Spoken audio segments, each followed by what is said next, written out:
Hello, everyone, and welcome to our grand round on the Social Society's response to the pandemic. We are thrilled to welcome you all today and absolutely delighted to be able to introduce such a fantastic lineup of speakers to address what we think is such a significant and substantial topic. As I said, I'm Dom, I'm an interim F1 in Exeter, and I'm going to be hosting the grand round today, looking at the COVID-19 pandemic's impact on society, how we've adapted, and what lessons we might have learned for the future. Without further ado, could I now invite the speakers to introduce themselves to the viewers at home, and also to briefly give us their take on their respective society's response to the COVID-19 pandemic.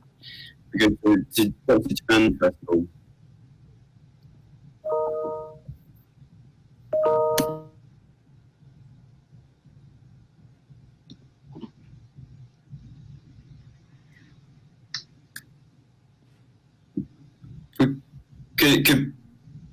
Dr. Chan, would you be able to introduce yourself to the viewers at home and give us your take on the society's response to the pandemic?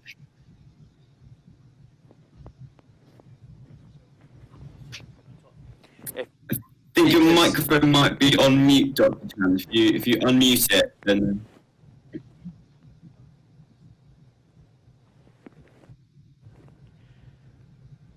So, Dr. Chan's microphone is on mute. Great, you're unmuted. Yes, thank you. I'm Dr. Kirkham, a retired GP in Greater Manchester, who has worked in NHS for over 40 years and worked at almost all levels, on both sides of the fence, as they say. I was GP, junior doctor training, and then became the chair of a primary care trust in Greater Manchester. I'm also associated very, very thickly and heavily with BMA, right from foot soldier to the deputy chair of the BMA Council, and now I'm the honorary vice president as well. I think my real concern now at this moment is pandemic, as we all know, is the only show not on the town, it's the only show in the globe. Everybody actually is concerned about what's happening and how their lives are changing. I think this is one of the severest pandemic, at least we have seen, and what we know from the history. The last similar pandemic was 100 years back, known as Spanish flu, and millions of people in that flu died. And my concern today is that the first wave is almost over, and we are looking at almost the second wave. And I think we got to learn our lessons from the first lesson, from the first wave, and see how can we prevent the peak going high and prevent unnecessary deaths.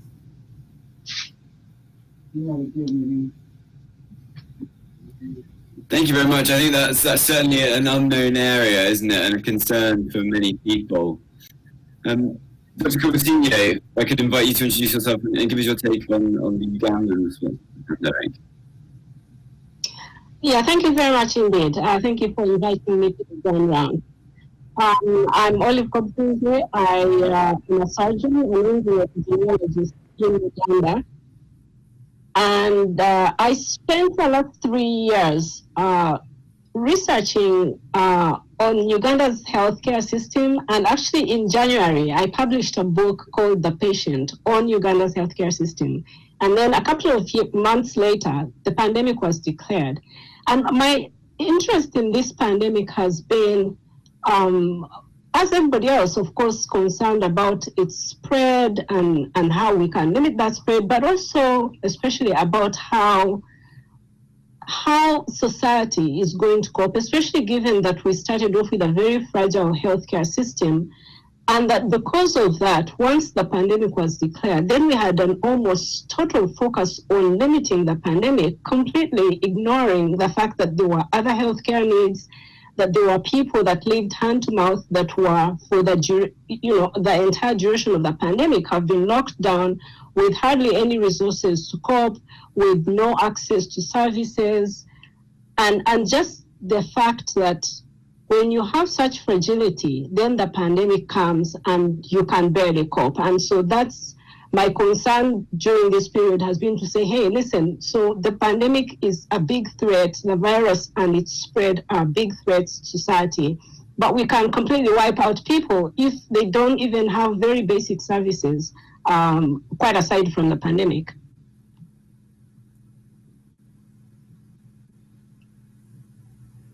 Absolutely. It'd be fascinating to hear more about the differences between the two responses to the pandemic in the UK and Uganda over the next 45 minutes or so. Mr. Kirkham, could I invite you to introduce yourself and give us your take on COVID-19? Yeah, thanks, Dom. So my name's Wayne Kirkham. I'm one of the senior primary care managers for NHS England Improvement over in Lancashire and South Cumbria. For me, the pandemic, there's lots of interesting and positives to take out of it. So looking at the workforce, it's allowed us to engage at pace with the workforce and give them the flexibility and the freedom to get better control of a work-life balance. It certainly allowed us to engage with the patient population, again at pace, in order for them to be able to use modern technology and digital services to engage with their clinicians.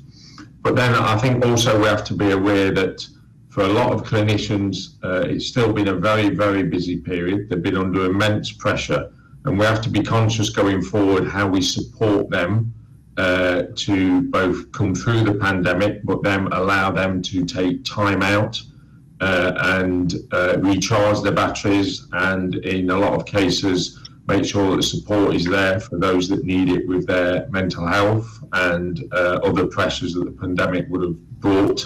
And I think also the same for the patient population.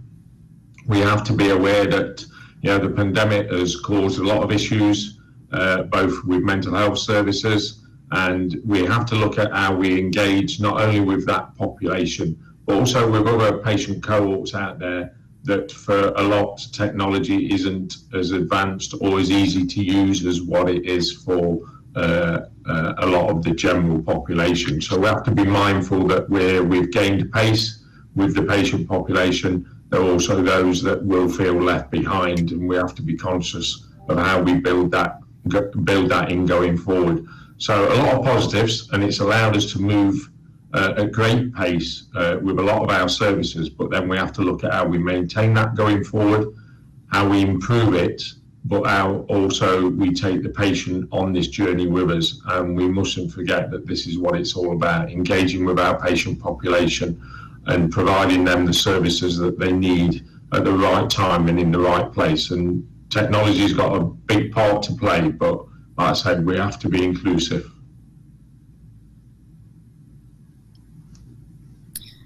I couldn't agree more. It's really important to keep the patient at the centre of things, and also to help not only consider the patient, but as well, but also healthcare workers in a more long-term sense coming out of the pandemic as well.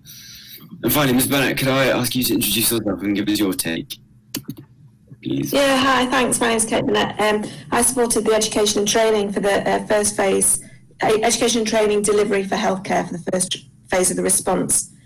I think the COVID-19 has brought with it a spectrum of human emotion. I think people's journeys through COVID-19, whether you're in healthcare or not, are unique to you.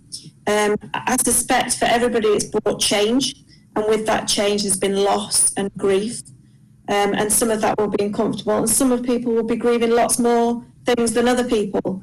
But COVID-19 has certainly brought a lot of change. What I've seen is a lot of collaboration. There's been true care offered. There's been lots of compassion. I've seen huge amounts of empathy, more empathy than I've seen in my working career. So huge amounts of empathy, compassion, huge amounts of collaboration, people collaborating where usually they wouldn't, both in the system and individually with people. And I've seen what I would describe as cultural deference. So cultural deference is the pandemic has brought with it the unknown, unspoken, unknown. We've never seen this before in our lifetime. And with that, it's brought an ability for the traditional society rules, rituals, stances to change, to allow them to have an ability to do something different. So, we're doing an online conference here today. How incredible, amazing is that? Maybe COVID-19 has done that for us, and maybe that's brought us into a different age. So lots of grief, lots of loss, but also a spectrum of human emotion and lots of very positive things. Thank you. Absolutely, thank you. I think that's going to be something that's really important, is focusing on those positives at what has been a pretty dire time for many as a result of this pandemic. The first question that I had really to pose to the panel was, which specific policies or practices have you witnessed within your respective societies that you feel have been particularly effective in terms of the response to this pandemic? If I could invite Dr. Chan to open the discussion around this question. Yes, I think we got to first look at it. This is a new virus. We all know that. Still, we are learning a lot about this virus. Right from the word go, we knew that how it's affecting from China and to almost all over the globe. And most important thing which we found out was age.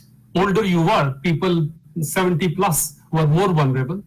Then we knew that gender was important. Female were more protected than the men. And the third thing which was I think this virus has shown light on is inequalities. If you're more unequal, more poor, more deprived, living in poor areas, you are much more affected. And then lastly, which we saw was so-called, in me being a health worker, and the structural and systemic racism perhaps, that was again highlighted on it. And lastly was the people who were more vulnerable, they were having what we call it comorbidities. Comorbidities were essentially starting from what I usually now call it as a metabolic syndrome.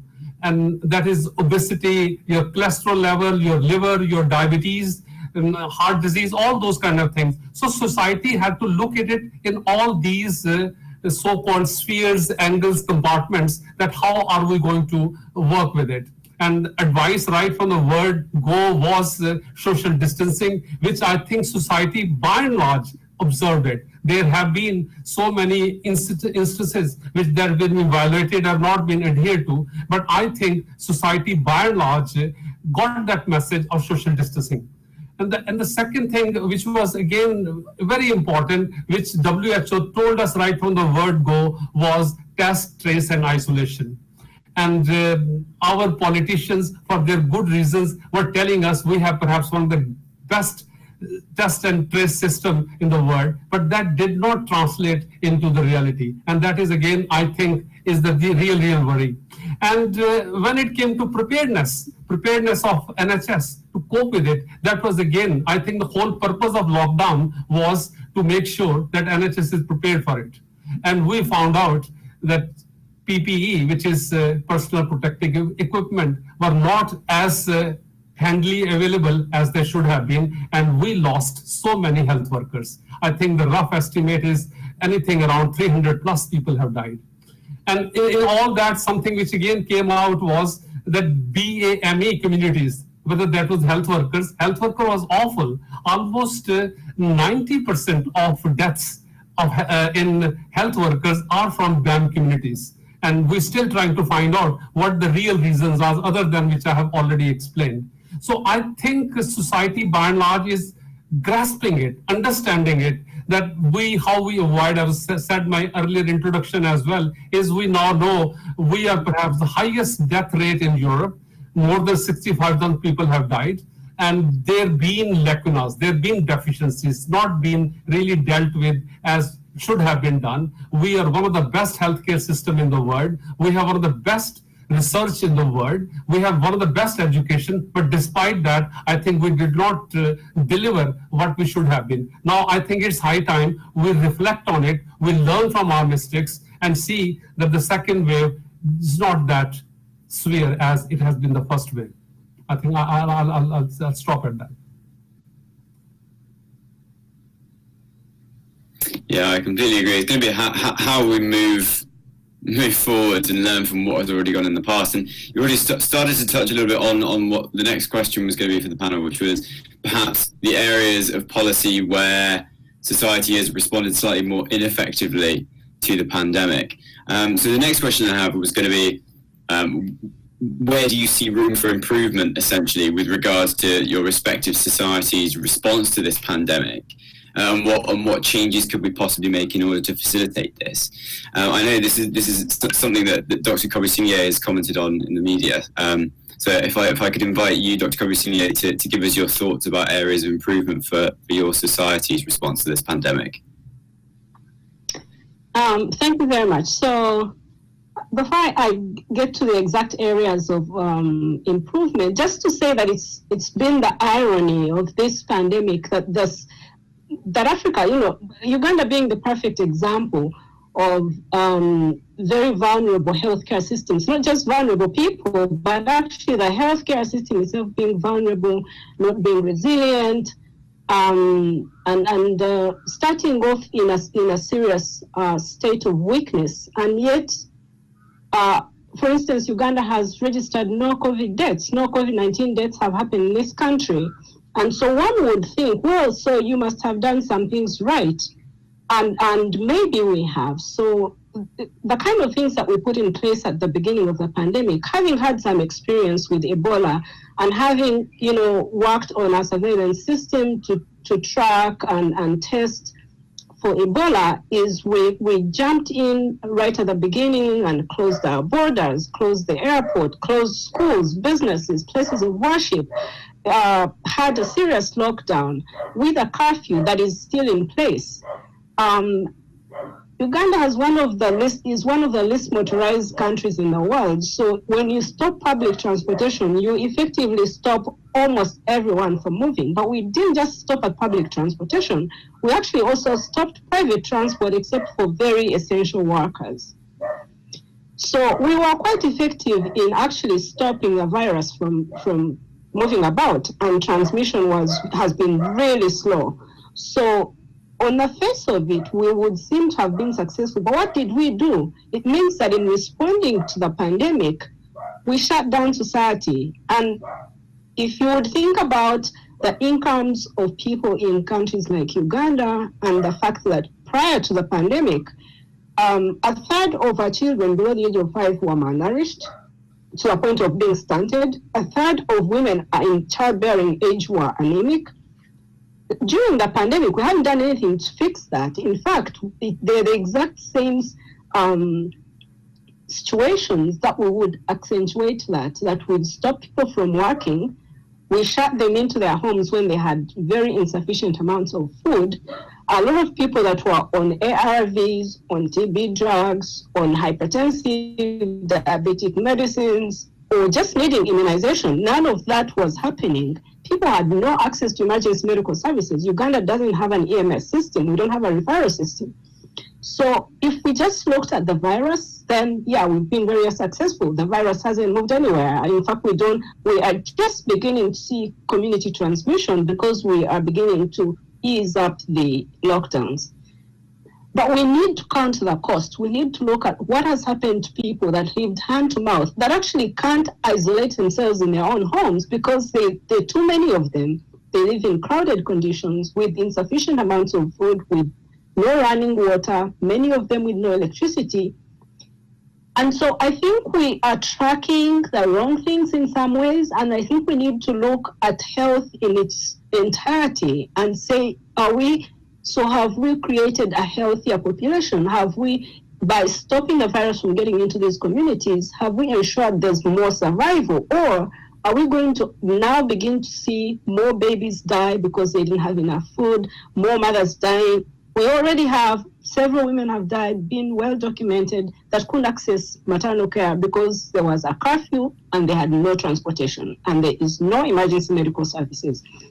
And that is just what's coming out in the media. But when we go from weeks to months and we begin to see what the impact has been of the lockdown conditions and of not having had all those primary care services that were literally shut down because of the lockdown, that's when we are we are going to begin to see what could have happened. So quickly to answer, what could we fix? What could we change to make it better maybe next time? I think it has to be governance. If we get governance wrong, then it means that we can't fix any other bits. We can't tinker with the ages if we don't have sufficient financing. Our healthcare is very poorly financed. Our healthcare workers are amongst the least paid in the world. A registered nurse takes home about $200 a month, and she's expected to work the same kind of routines, I suppose, as the NHS nurse. Doctors earn about $400 a month, and we have one healthcare worker, so that's doctor, nurse, midwife, one such healthcare worker for every 11,000 Ugandans, when in fact the ratio for low-income countries should be one health worker for about 450 people. So all of these things, we need to fix the financing. We need to put more priority in healthcare. We need to look at both recruiting and training, but also remunerating the healthcare workers. We need to look at our infrastructure. I mean, there was a big joke about we have fewer ventilators in the country than we have ministers. So if you start off the pandemic with 41 million people and 50 ICU beds, then you know your infrastructure is really in trouble. And I could say a whole lot more about medicines, about equipment, about our capacity or incapacity to test, and all of those things. So we certainly can generate a list of things that we need to do, but I think we need to get the governance right.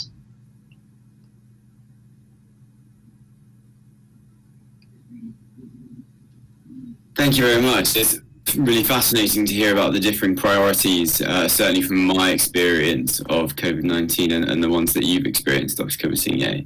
And I think there's a common concern for people who have ongoing health conditions that aren't necessarily COVID-related, who maybe struggle to access healthcare as easily as they normally would have had society not had to take these measures and shut down. Mr. Kirkham, the next question I have was sort of linked to helping people access healthcare, really, and it's how can we better identify and address patients' healthcare needs in the midst of a pandemic, and particularly what role does primary care play in helping us to achieve that?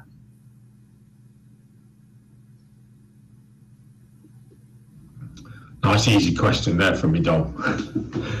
I think for myself, for primary care, the one thing that we have learned through COVID is that actually we need to do this as a system.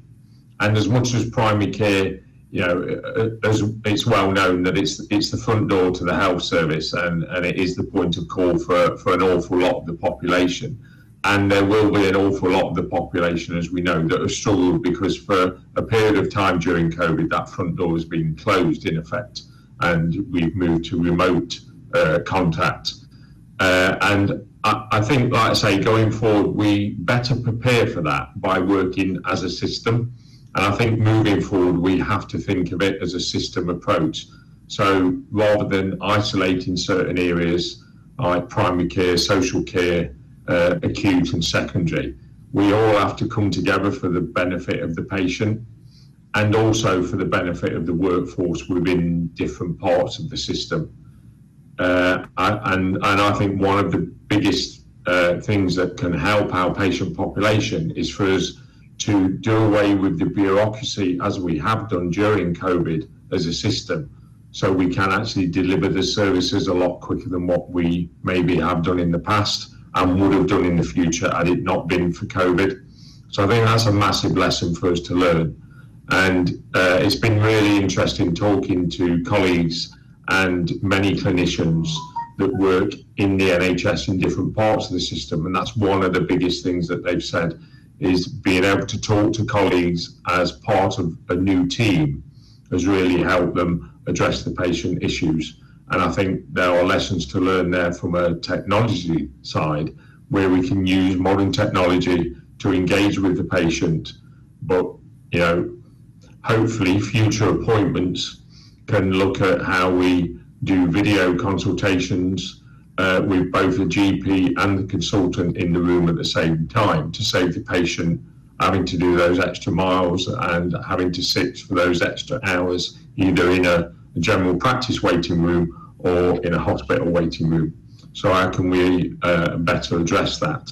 But then also, like I said previously, we have to be aware that for a lot of our population, and going back to previous points that's already been made by the panel, we have underdeprived populations. We have a lot of populations and a lot of the younger cohort, a lot of the younger population that don't have access to technology as a lot of us are privileged and do have access to. So we have to look at how we are more inclusive and how we better offer that support. So we're already looking at, for example, with care homes and how we get technology into care homes because they've been underserviced in the past. So I think we have to look at what is the standard offer, what is the kit bag that we all need to ensure that we're able to engage with not only all of our workforce, but also engage with all of our population. And whatever that standard kit bag is, then we need to make sure that that offer is out there for all. We have to be equal in the offer. Everybody in society has to have and does have that right to an equal offer to engage with their health service. So what's the standard kit bag and how do we get that kit bag out there to all so we can hopefully move forward with an health service that is offered to all on an equal level, and we can meet the needs of the whole population, both young and old, whether you're from a deprived area or whether you're from a more privileged area. I think we've all got the same rights, and I think we need to look at how we address that going forward. Thank you, Dom.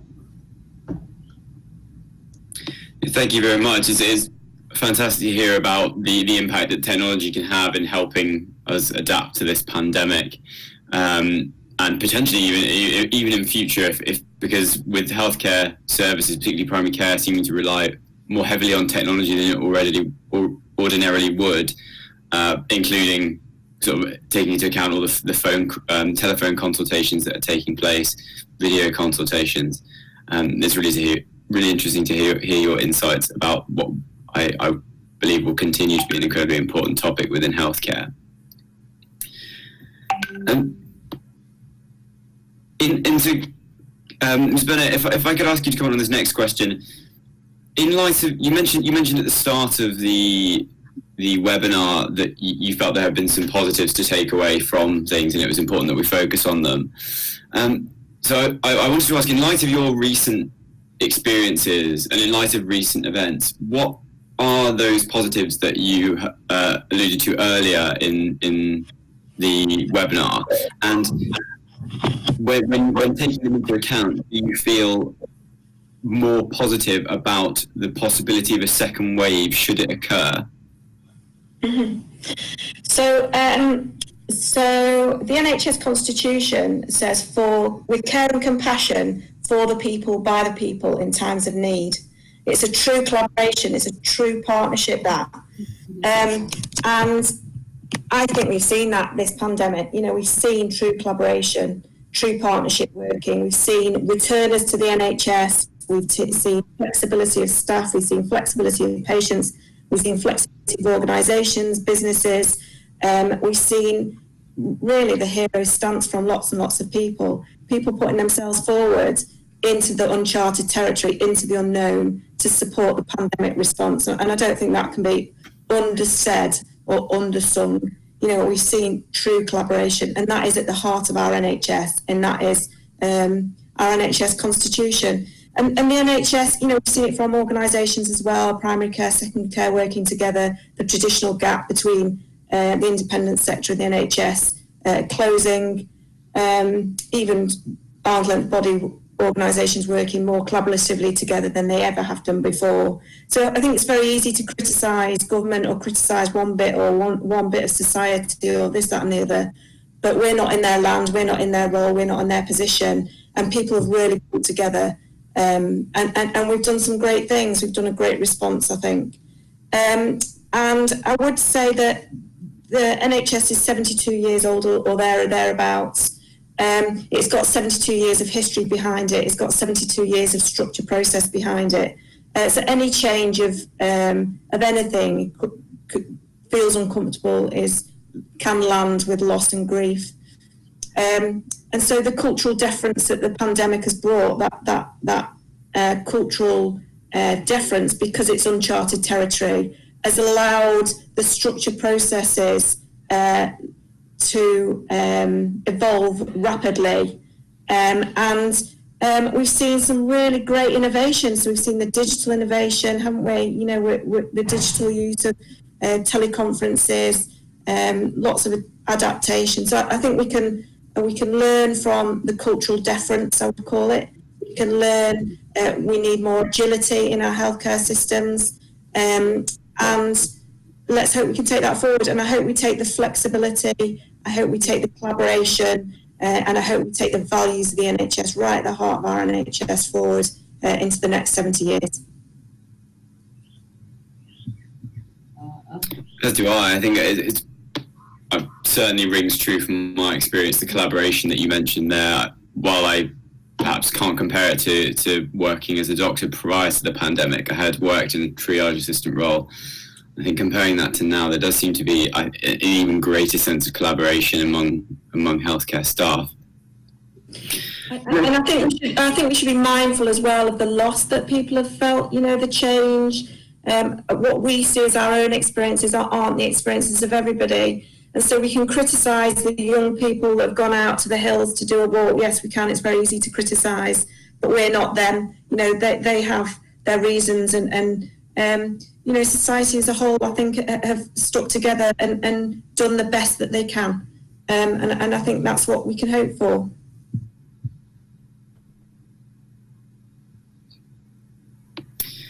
I completely agree.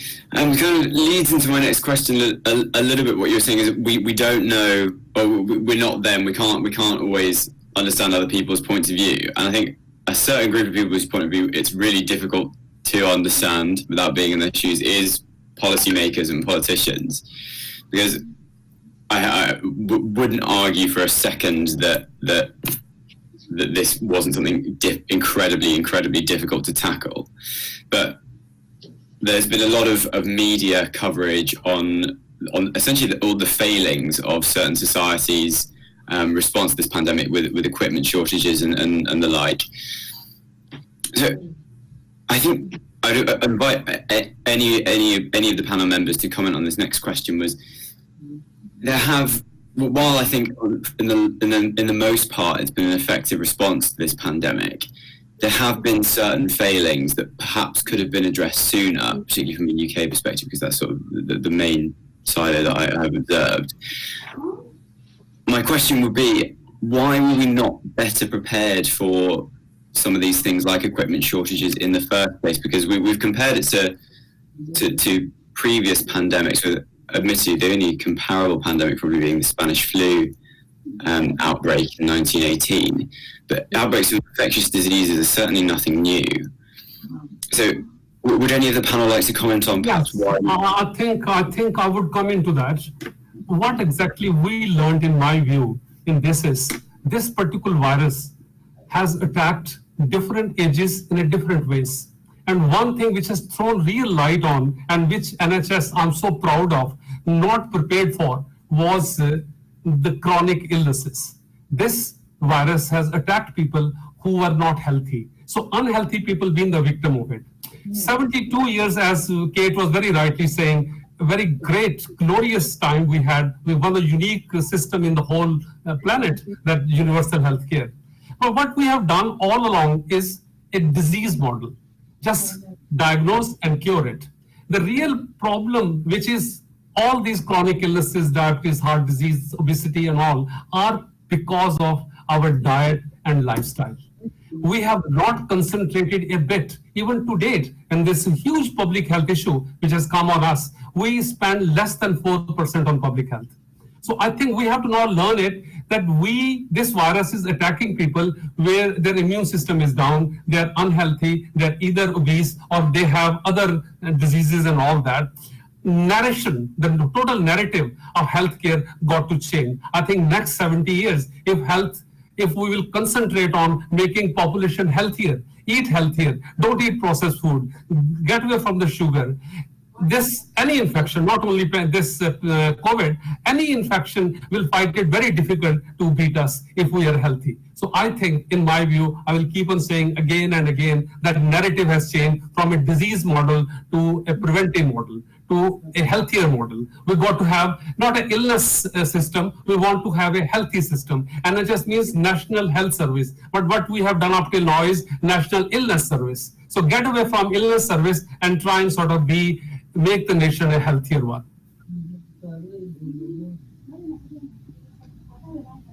I certainly agree with what you're saying. We want to preserve health. Essentially, I think I'm right in interpreting. We want to preserve health rather than focus on treating disease. Is that?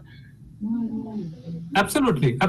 You look at it. Since this pandemic has gone, only 5% of people who have been really seriously affected with this pandemic, and those 5% people are elderly and with diseases. And people normally, I read a paper from California, and they divided this whole into 3 phases. One is, as far as children are concerned, virus will come and it will be even milder than the flu. The middle-aged people will perhaps have this, which will be essentially like a severe flu, you can call it. But people who've been with diseases and elderly, that's where they attack.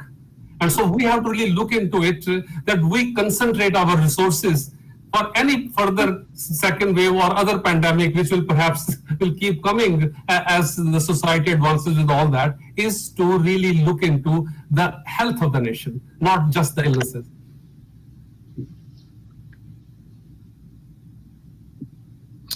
Thank you very much, Dr. Chan. It's incredibly insightful. If I can just come in on that bit as well, Dom. Yeah, absolutely. Totally agree with what Dr. Chan just said, every word of it. And I would agree that going forward, one of the things that we have to do, and again, technology has allowed us to an extent to do it, is to give ownership of people's health to themselves. It's their health. They need to take ownership and responsibility. And like Dr. Chan says, we need to look at living a healthier lifestyle. The health service needs to be there as a well-being service. We are here to help you maintain a healthy and well-being lifestyle. We can't carry on, just keep being here to make you better every time you fall ill. We've got to be able to work with you, public health, we've got to be able to work with the population on how we live a healthier lifestyle. And how can we use technology to help us do that? Help people monitor their own health so they can see if I have a bad day and I go off to Costa for a coffee and a big fat donut, then my readings go downhill. So what can I do to help maintain a healthier lifestyle and give people ownership of that? And we need to start to have frank conversations about where does health and well-being come in to actually where does the service come in, that we're just here to keep making you better every time you fall ill. So totally agree with everything that Dr. Chan said. And I think on a whole going forward, we have to learn the lessons and we have to start to have different conversations with our population. Thank you very much. And I think... Sorry, go ahead, Dr. Robertson. So interestingly, only 2% of the Ugandan population are above the age of 65. So we are a very young population. Unfortunately, we have different kinds of comorbidities. So we have more people on ARVs than I suspect, Britain has. We certainly have a lot of malnutrition of all ages, but mostly amongst the very young. And we also have all manner of communicable diseases, and we have malaria, and every day Uganda loses about 240 children below the age of 5 from preventable illnesses.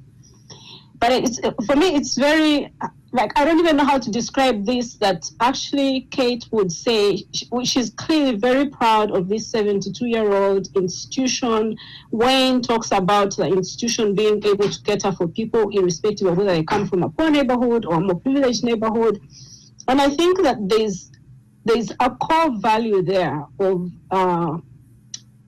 equality, of a system that is aiming to be equitable, of equity, which I think, unfortunately, a country like Uganda, even with the very low resourcing levels, is also very inequitable.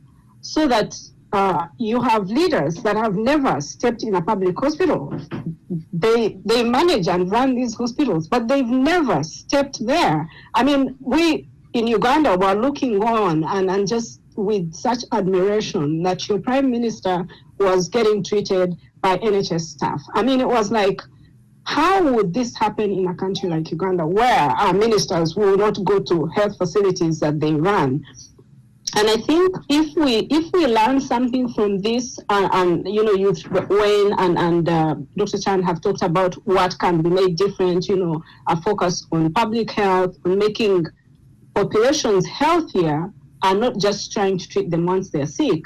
And I think that it would be a really great place for a country like Uganda to begin to say, you know, if you have a large population that are malnourished, then you better be worrying, because which we did before. And I think that these are things that we should now look at a lot more critically and say, well, if we learn anything from this, if we get anything out of this pandemic, that's what we get, to look critically at our population and say, what are their needs? What are the health needs of this population that can make them more resilient, so that should a pandemic or whatever else comes along, they're able to meet it better.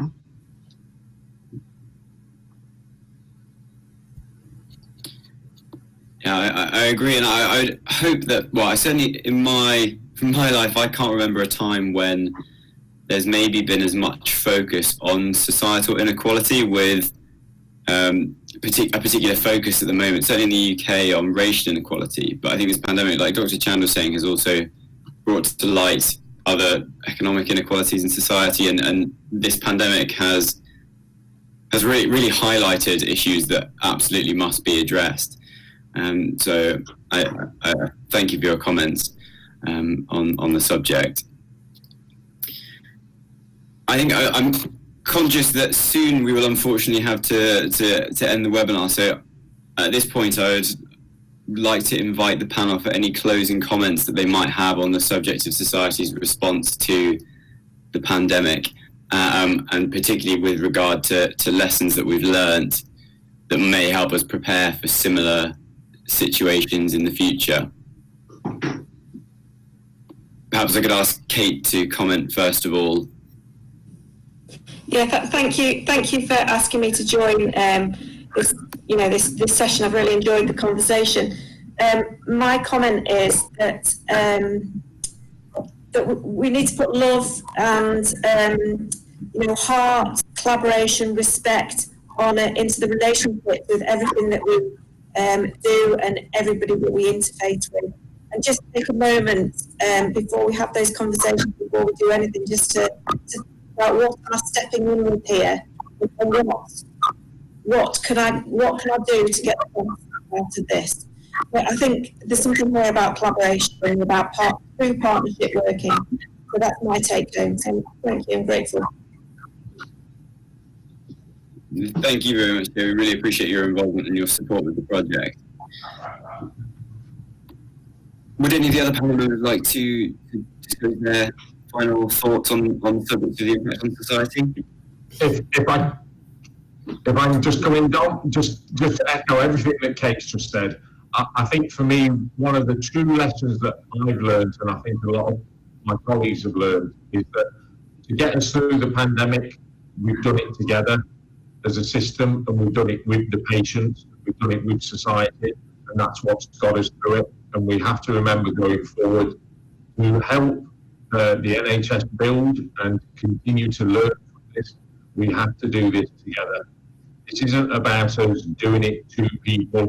This is about us doing it with people.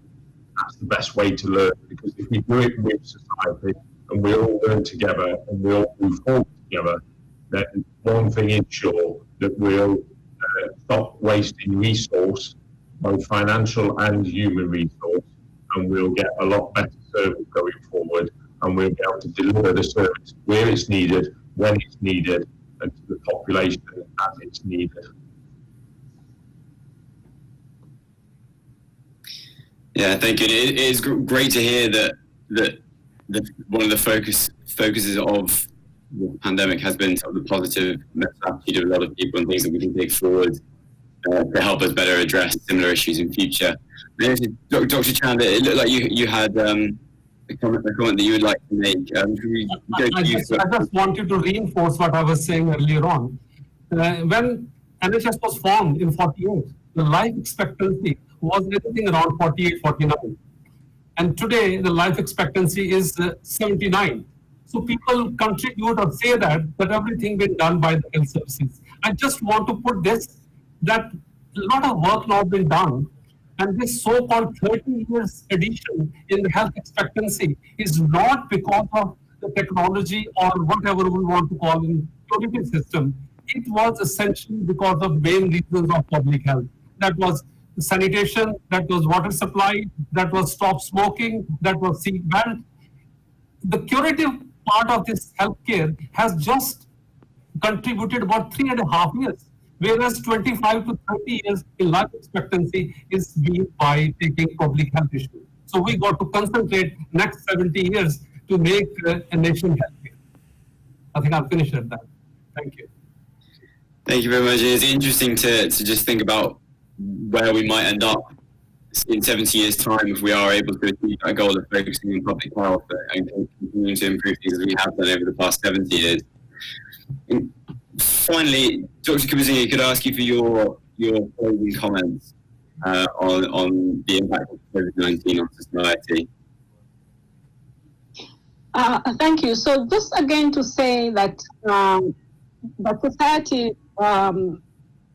is thinking about COVID-19, and horrible as it has been, we need to begin to think about when such a thing happens, how to keep the two tracks open. So addressing the infectious, the contagion, and also addressing the other healthcare needs that have been existing in society, and how to make sure that we don't lose any gains because of a total focus on the pandemic and neglect of other areas. And I think that that's something that we should have learned, and that's something that we need to focus on going forward.